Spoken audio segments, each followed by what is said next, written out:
5ই মে 2025 সোমবার সন্ধ্যা 6টা 47 মিনিটে রাজধানীর ব্যস্ত এলাকা বেইলি রোডের ক্যাপিটাল সিরাজ সেন্টারের বেসমেন্টে হঠাৎ ভয়াবহ আগুন লাগে। মুহূর্তের মধ্যেই আগুন ছড়িয়ে পড়ে ভবনের একাধিক এলাকায়।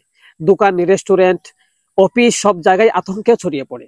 আগুনের তীব্রতা এত বেশি ছিল যে আশপাশের বাসিন্দা ও পথচারীদের মাঝে চরম আতঙ্ক সৃষ্টি হয়। আগুন লাগার খবর পেয়ে ফায়ার সার্ভিসের 9টি ইউনিট দ্রুত ঘটনাস্থলে পৌঁছে আগুন নেভানোর কাজ শুরু করে।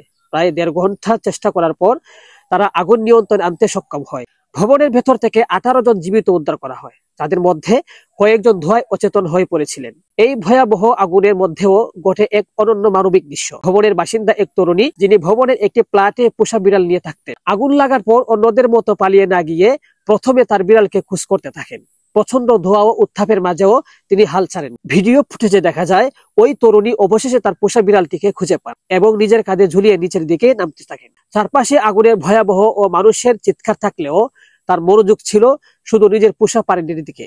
তাকে সাহায্য করতে কিছু স্বেচ্ছাসেবক এগিয়ে আসেন, যারা দোয়ার মধ্যেও তাকে নিরাপদে নামতে সহায়তা করে। এই হৃদয়স্পর্শী ঘটনাটি সামাজিক মাধ্যমে ব্যাপকভাবে ভাইরাল হয়। অনেকেই মন্তব্য করেছেন, মানুষের ভেতরে যদি এমন সমতা থাকে তবে এই পৃথিবী এখনো ভাসযোগ্য। ফায়ার সার্ভিসের পক্ষ থেকেও ওই তরুণীর সাহসিকতাকে প্রশংসা করা হয়েছে। তারা জানান, এমন সংকটপূর্ণ পরিস্থিতিতে নিজের পোষা প্রাণীকে জীবনের ঝুঁকি নিয়ে বাঁচানোর দৃষ্টান্ত সত্যিই বিরল। শেখ সাদি, BDS নিউজ 24।